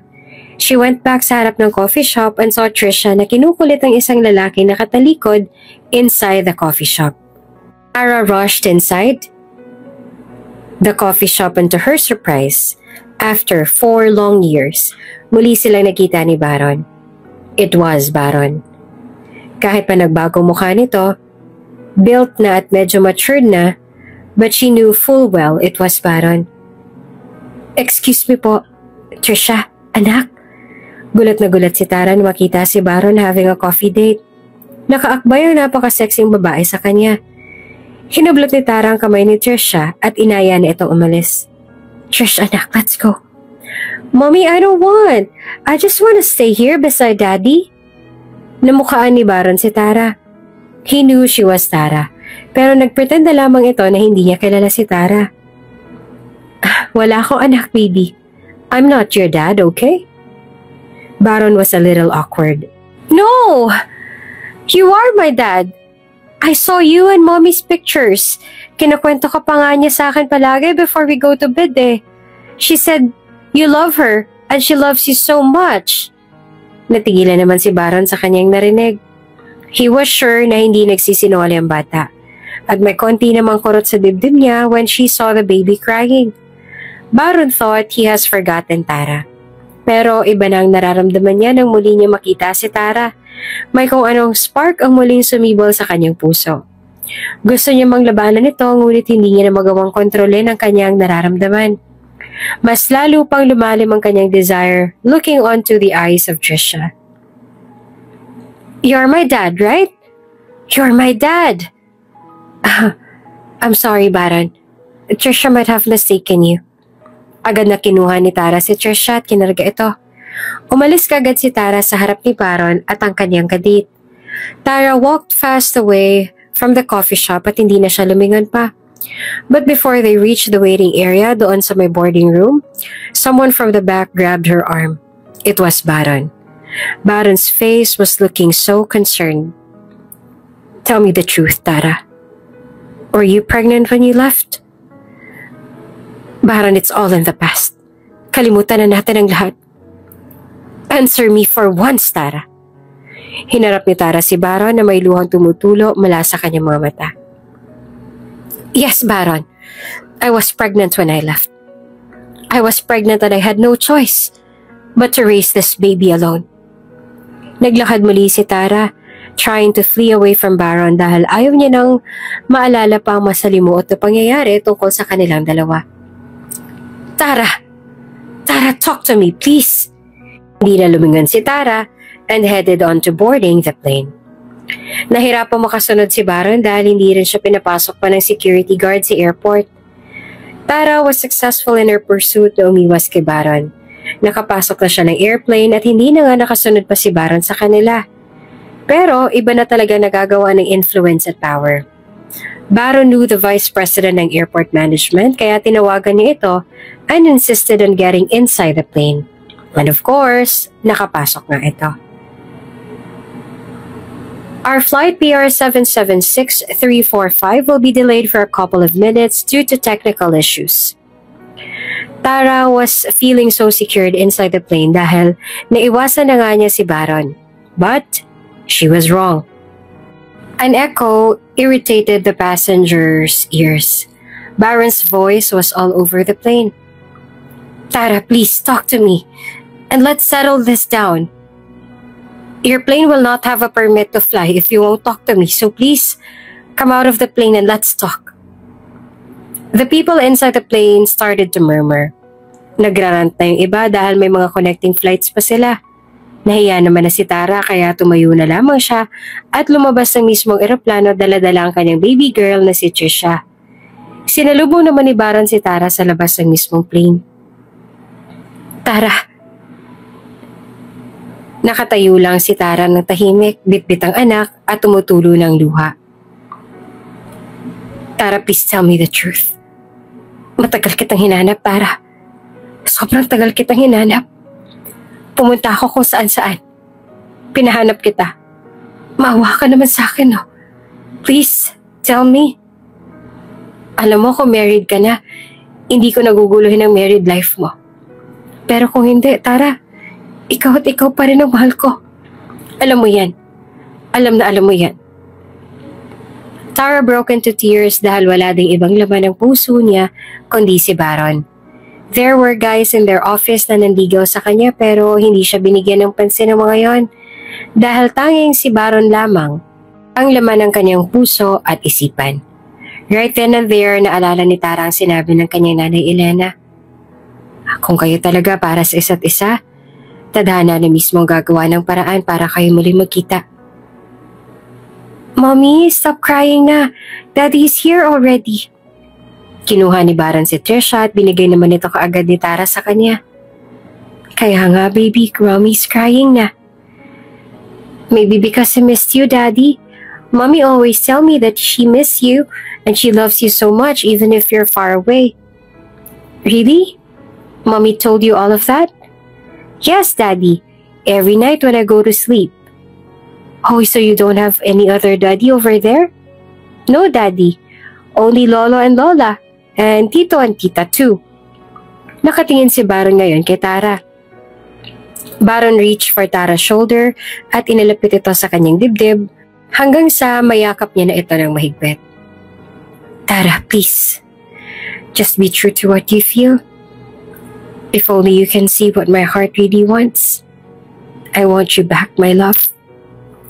Tara kept crying. Baron held Tara's cheek and wiped her tears away. I'm here, love. I'm here. Hinalikan ni Baron si Tara sa kanyang labi at hinayaan na lamang siya ni Tara na sakupin ang mga ito. Kung bago ka pa lang sa channel na ito, mga kwento ni Ate Jane, Story Mo, Ikwento Ko, huwag kalimutang pindutin ang notification bell at subscribe button.